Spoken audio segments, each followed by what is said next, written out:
Nancy Pelosi, as you may know, was once the Speaker of the House before. This is her second rodeo in that role.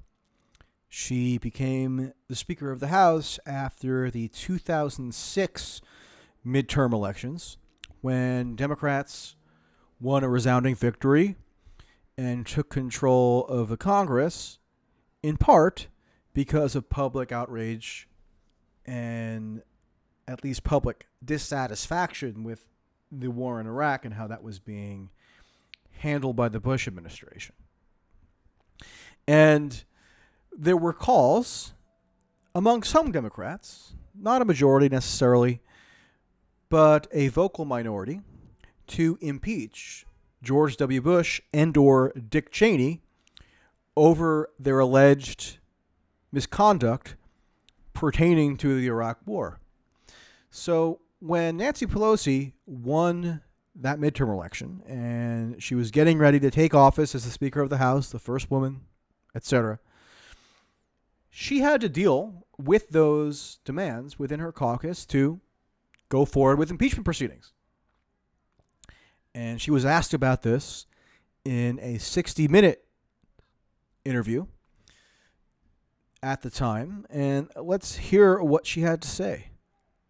No, impeachment is off the table. And that's a pledge.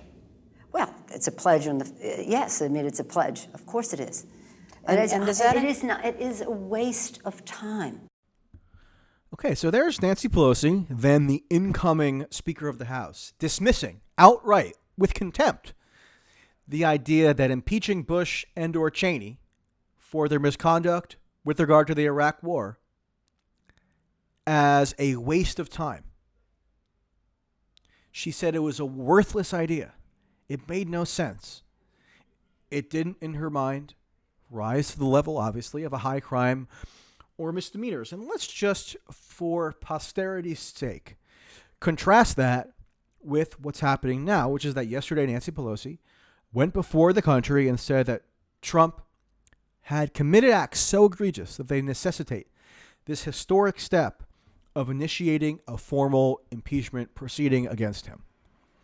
Now you have to think to yourself, why is it that most Democrats or most anybody in public life would never dream of impeaching a president when they launch an illegal war on false pretenses, or when they illegally surveil the American people, when they overthrow governments or help to launch coups or do assassinations?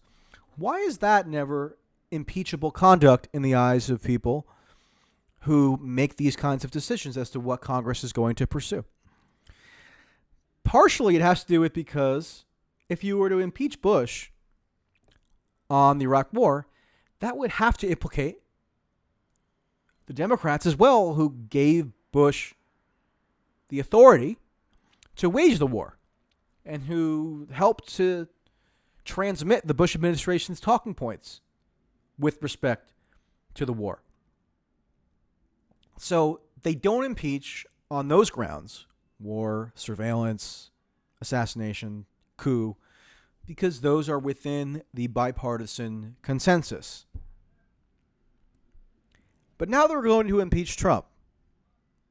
And what distinguishes Trump's alleged misconduct from the Bush administration's alleged misconduct?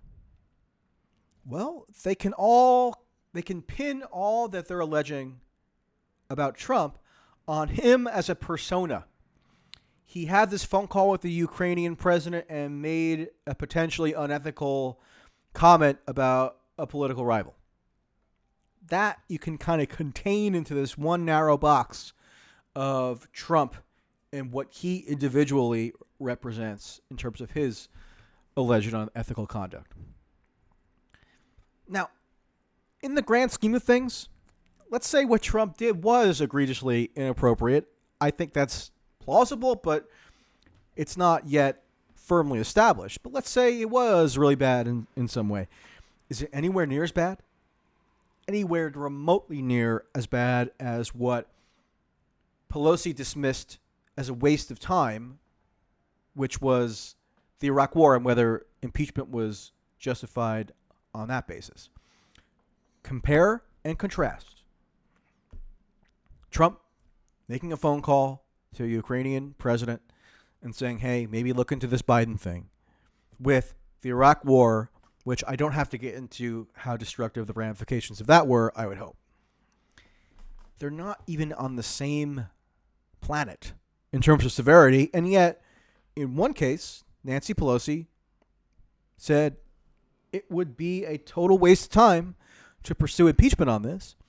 But in another, which is obviously less severe right now, Pelosi says, yeah, it means Trump betrayed the nation, and therefore we must impeach.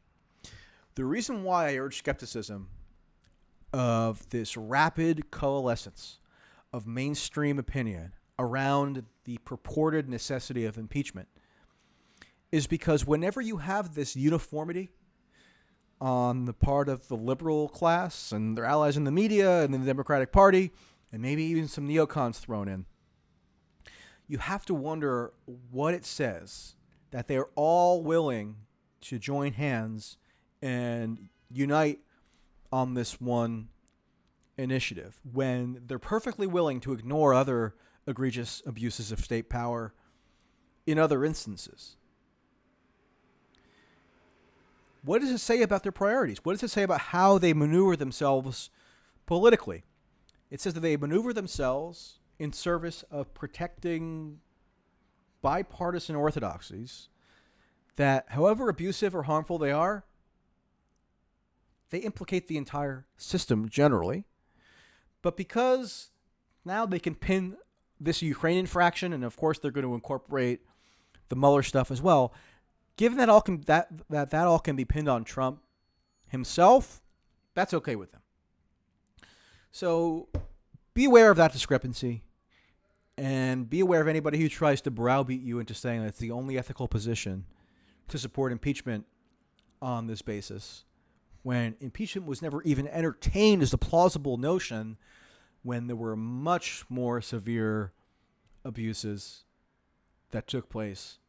It was seen as a fringe, radical, wacky idea to impeach over the Iraq War. And yes, now anybody of sound mind is thought to have a solemn obligation to jump on board this impeachment train with regard to Trump having a phone call. I don't accept that, and I would encourage you not to accept it either.